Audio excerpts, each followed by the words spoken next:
My name is Jen Bulava. I'm a naturalist with the Burlington County Park System. Today we're going to take a close look at the butterfly garden at Smith's Woods.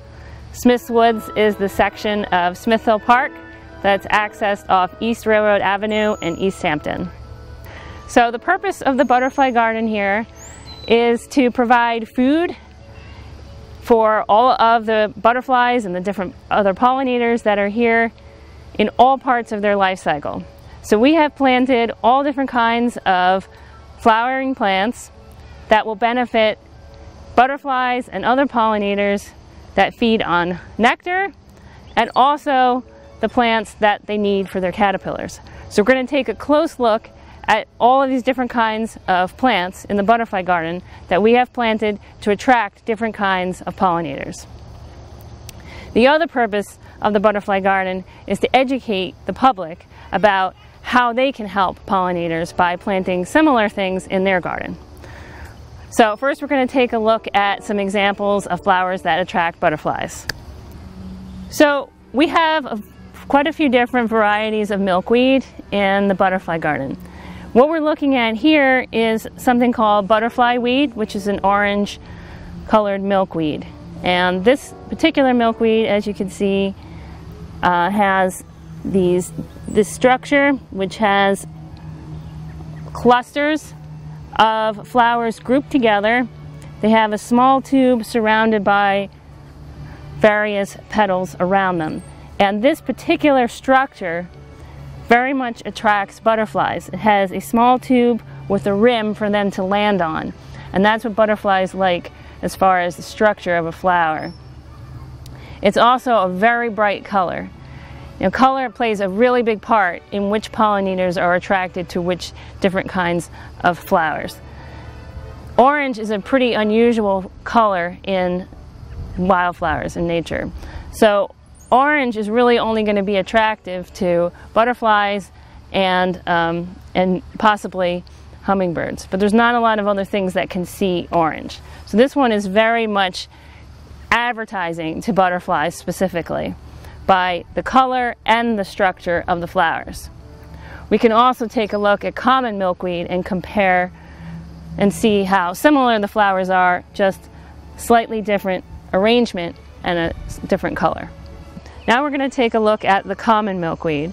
Now the common milkweed was actually growing here before we even had the butterfly garden, so we kind of made the garden around it.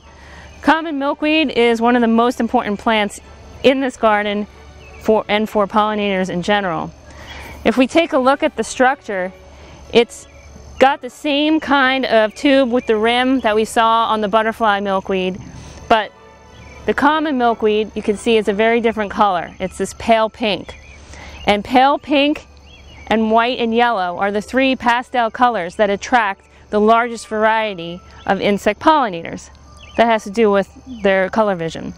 So this color is much more attractive to a wider variety of pollinators. So we have butterflies certainly that are attracted to this flower, but we also have a wide variety of bees, wasps, moths, beetles, etc. that come to feed on this flower, mainly due to the color and the scent. Okay, there is a soldier beetle on this milkweed. This is a beneficial pollinator in that not only do they pollinate flowers and help them reproduce, but they also, in the larval part of their life cycle, they eat a lot of pests underground. So these are doubly beneficial as both predators and pollinators. So these are really good insects to have around. They're called soldier beetles, and they are very much attracted to pale pink and white flowers here in the butterfly garden. So this is the common milkweed flower, and the leaves of common milkweed are wide and thick. You can see it has like a very noticeable white vein. This looks very different from our orange butterfly weed. In addition to this being a really important plant for all different kinds of pollinators, for the nectar it provides, it's also what we call a host plant, which is the plant that the butterfly lays its eggs on for the caterpillars to eat when they hatch. And so monarchs require milkweed in order to lay their eggs on, and that's what the caterpillars are going to eat when they hatch. So if we didn't have the milkweed here, we wouldn't have monarchs. We'll watch as the days go by, and we'll look for eggs on the underside of the leaves, which will turn into black, yellow, and white striped caterpillars that will feed on the milkweed leaves. You know, the amazing thing is that milkweed has toxic sap inside, so there's very few insects that can actually feed on that without being poisoned. But the monarch caterpillar is immune to that. It builds up the toxin, and that's what makes it unpalatable to anything that tries to eat it for the rest of its life, including when it's an adult. And that's why there's such bright, bright colors, because it's a warning, don't eat me, I'm poisonous. And the reason why they're poisonous is because they eat the toxic sap in milkweed. So it's all very important in understanding the life cycle of the monarch. So this beautiful purple flower here is a type of bergamot. It's in the Monarda genus. It's related to the bee balms, but usually the bee balms are a redder color, and this bergamot is a more purple color. And if we look very carefully at the flower structure, we see that it's a very long skinny tube with a lower lip. And what this is saying is it's attracting something that has a long tongue and wants to land, which is a butterfly for the most part, or a moth in this area, right? So this flower is definitely, the structure and the color is attracting butterflies primarily to the nectar that's in that long tube. There's also a few kinds of bees that have long tongues that could reach the nectar in these flowers.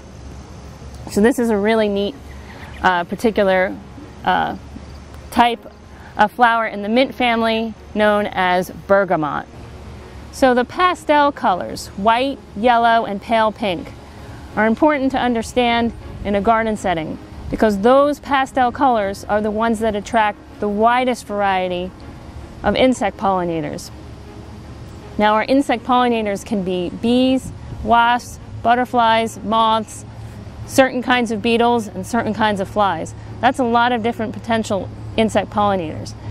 But a lot of them don't have good color vision. They're just going to see the pastel flower against a darker background. So white, yellow, and pale pink are going to be attractive to a wider array of insect pollinators. The other important thing to understand beyond color is the flower structure. So if we take a look at something that has an aster type flower, which is a central disc with rays around it, this generic pattern or structure is attractive to a very wide array of insects because they can land on it easily and feed on it easily. It doesn't require a certain kind of specialized mouth part to feed on. So anything that's in the aster family is going to be kind of a generic flower for many, many kinds of insect pollinators, not just butterflies. So here we see false sunflower, which has that central disc and lots of yellow rays around the outside. And so this would attract everything from butterflies and moths to bees and certain types of flies that are pollinators and even certain kinds of beetles. So we do like to encourage native plants in the butterfly garden. Some of these plants were already planted here before park staff kind of took on the role of moderating what's here. So the lamb's ear in this case was already here before I took over the management of the garden. But lamb's ear does attract certain kinds of pollinators, in particularly our native bumblebees, which need a lot of help right now. And we are seeing some of the common eastern bumblebees on the lamb's ear flowers. The flowers have a tube with a small rim, so they're attracting certain kinds of butterflies and bumblebees that have a longer tongue to get to the nectar in these particular purple flowers that are arranged in kind of spherical spikes at the top of the flower stem. Okay, so we have many, many kinds of mints in the butterfly garden, and they bloom at different times, which is important that we have staggered blooming times so that there's nectar throughout the entire season for the insects to feed on. This one that we're going to look at here is called Catmint. It has purple flowers. They're relatively small and arranged in tall spikes, similar to lavender. And this particular type of color and flower structure is attractive to many kinds of butterflies, as well as bees and small flies that mimic bees. So you can get quite a variety of insects attracted to this. It has a really nice scent, and it is deer resistant. So the next nectar plant that we're going to talk about is called Foxglove beard tongue. This is a kind of penstemon which has a really beautiful flower that can be white or lavender depending on the variety. And the flower tube, you can see, has a very long tube where the nectar is held at the back. And then these petals here are arranged as a landing pad for the butterfly, moth, or bumblebee. It has to be one of those that has a long tongue to reach the back of this flower tube. So this is an excellent choice of a native wildflower that you can put in a butterfly garden. So Spiderwort is the next flower we're going to look at. It blooms May to June. It can be violet, purple, or sort of more towards the blue hues. But they have 3 petals and long, smooth leaves, almost like an iris. And they attract a wide variety of insect pollinators, from bees and butterflies to flies and moths. We have black-eyed Susan and purple coneflower planted throughout most of the beds in the butterfly garden. These are really important nectar plants, and they're native. The black-eyed Susan has a brilliant yellow petals with a dark center. It attracts a wide variety of pollinators. And then the purple coneflower has a reddish center with brilliant bright pink petals that attracts mostly butterflies and bees. So the black-eyed Susan is identified right now by the extremely fuzzy leaves. They're sort of grayish green fuzzy leaves, and these are going to open at the end of June and they'll bloom through July. This is lance-leaf Coreopsis, also sometimes known as lance-leaf tickseed. It's a native wildflower in the aster family, and you can see its bright yellow petals and a bright yellow center attract a really wide range of insect pollinators. It's great for bees and butterflies, and it has that wide open aster design so that lots of things can access that central disc where the nectar is. So this is a really neat shrub that we planted called buttonbush. And buttonbush is doubly beneficial here because it's both a nectar plant and a host plant. So the nectar is going to come from a really cool spherical white flower. Right now it's just in bud, but it will become a really brilliant white rounded flower, mostly in the month of July, and attracts a huge variety of butterflies. Now the plant itself, the leaves, are a host plant for many kinds of really interesting moths. There's a variety of sphinx moths and one type of silkworm moth called the regal moth that lay their eggs on this plant, and the caterpillars will eat the leaves.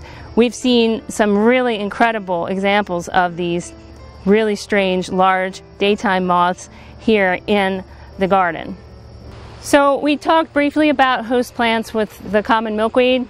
Since common milkweed is the host plant for the monarch butterfly, we tried to incorporate host plants for other species of butterflies, because the purpose of this garden is not just to provide the nectar that they need as adults, but also the plants they need to eat as caterpillars. And that's what a host plant is. It's the plant that the adult lays her eggs on, and so that when the eggs hatch, the caterpillars are on the right plant. There's only certain kinds of plants that caterpillars can eat, depending on their species. So in the case of the black swallowtail, the family of plants that they eat is in the parsley or carrot family. So we have planted parsley dill and fennel for the black swallowtail to lay her eggs on, and that's what this host plant section of this garden is for, black swallowtail caterpillars. So we can take a look at that. We also have some other host plants that we planted here as well. All right, so we have parsley and dill, again all for the black swallowtail caterpillars to feed on. The fennel is down this way, very feathery leaves there. That's the fennel. So throughout the summer you could check the host plant garden out and look for caterpillars in different parts of their life cycle. And just remember that anytime we plant herbs, it's for them to be eaten. It's not for us.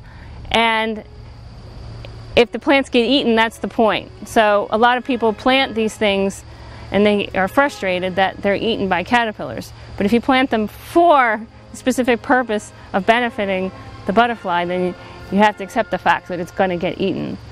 We planted some blue violets in here. Violets are the host plant for fritillary butterflies, which we have 2 species of here at Smith's Woods. And fritillaries will lay their eggs on the leaves of violet. So that's why we planted them here in the shade of the host plant garden, since they are more shade loving. And we also have some common milkweeds as well, which of course the monarchs use. So there's 3 different species of host plants, or I should say 3 different types of plants in here that attract 3 different species of butterfly caterpillars. So we planted some other trees that are host plants for butterflies, and we didn't want to do that. We didn't want to put them in near the middle of the garden, because shade in a butterfly garden generally isn't good. Most of the time butterflies and other pollinators need open sun, and so do the flowers. They're all full sun type plants. So we planted the host plants that were trees and shrubs on the outer edge of the garden. So first we're going to look at Ironwood, which is a tree that grows very well here at Smith's Woods. Ironwood is also known as hornbeam or musclewood, and it's in the birch family. This particular species is a host plant for the tiger swallowtail and the striped hairstreak. The seeds that this tree produces are also a good source of food for small animals. So it's a really beneficial tree. So that's the Ironwood. This is Hackberry. This is a brand new addition to our butterfly garden in 2020. Hackberry is a type of small tree that's a host plant for lots of different kinds of butterflies, including the Hackberry Emperor, the Tawny Emperor, the American Snout, the Question Mark, and the Morning Cloak. So these are all really neat butterflies that we have around here. In fact, last year we started seeing the American Snout.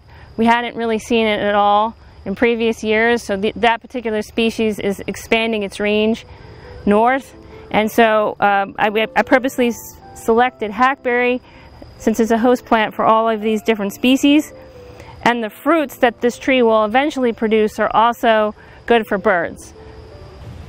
And this particular shrub is known as winged sumac. It's a native shrub, it's not poisonous. Winged sumac is a fantastic shrub for many reasons. It eventually produces a huge bloom that attracts enormous amounts of pollinators, bright sort of yellow flowers in clusters. So it's a nectar plant, but it's also a host plant for the red-banded hairstreak, which is relatively common here in Burlington County. And as this shrub matures, it produces little red fruits that are a very useful source of nutrition for migratory birds in the fall. So all of the pollinators that we have here are pretty much insects, right? We have butterflies, moths, bees, wasps, beetles, flies. These are all insect pollinators. The only non-insect pollinator we have here is the ruby-throated hummingbird. And the ruby-throated hummingbird is attracted to a flower that has a long tube that's bright color and has no scent, since birds don't really have a sense of smell. They're attracted to a different type of flower. And so the trumpet honeysuckle, or coral honeysuckle, is a native species that is very much attracting the hummingbird. The hummingbird loves red and has this really long tube which perfectly fits its long beak. The nectar is held at the back of that tube, and every day the hummingbird will come and drink the nectar from the flowers. So the trumpet honeysuckle, also known as coral honeysuckle, is the native species that we recommend planting for hummingbirds. The other honeysuckles are not native, and they can be extremely invasive, take over many other plants and strangle the trees. We don't want those varieties. This is the safe variety. So again, the purpose of this garden was to plant species that are good for nectar and pollen for our native pollinators. There are a lot of flowers out there that are easy to purchase at various garden stores, mostly annuals like petunias, and in the spring daffodils, tulips, begonias, impatiens. All of those kinds of flowers are very pretty, but they've been modified so much that they don't have nectar or pollen, so they provide nothing for our native pollinators. So those would not be a good choice here in our garden. The only annual that we do plant here is the marigold, and the reason why we do that is not for nectar or pollen, but because the marigolds actually deter the aphids that attack the milkweed. And so if we look in the garden, we'll see that the marigolds are planted among the milkweeds as a deterrent to the aphids. So landscaping with native plants in your yard can really help our native pollinators. And we want to try to use native plants whenever possible, as they attract and help a lot more of our insects and birds than non-native ones do. So here in the Smith's Woods Butterfly Garden, we've seen examples of how offering food to all the different parts of a butterfly's life cycle and habitat can really help our species that are, for the most part, declining throughout this area and throughout the country. Our native pollinators are declining due to many, many factors, mostly loss of habitat, losing their nectar and host plants, pesticide poisoning, using herbicides like Roundup, killing off the plants they need to either feed on or lay their eggs on. Diseases brought in from other places that are transferred from bees that are used in pollination. For instance, in greenhouses, those diseases are then spread to our native bees that don't have resistance. Climate change is forcing many other kinds of species to encroach on our native pollinators' habitat, and the invasive species are crowding out the plants that they need for survival. So there's a lot of factors that are involved with the decline of our native pollinators. So if we can help in some way, the best way to do that is to plant the things they need. And so hopefully you got some good information in this video that would help understand the best plants to use to attract a wide array of pollinators to your yard. And this is National Pollinator Week coming up, so it's the time when we focus on learning more about these critical creatures that do so much, without which we would not be able to have our food supply would be severely limited, and over 80% of the plants in the natural world require the help of an animal pollinator. So we need to take this particular situation seriously when it comes to the decline of our native pollinators, and do whatever we can to help them try to recover. Thanks for watching, and I hope to see you at the Butterfly Garden soon. Thanks.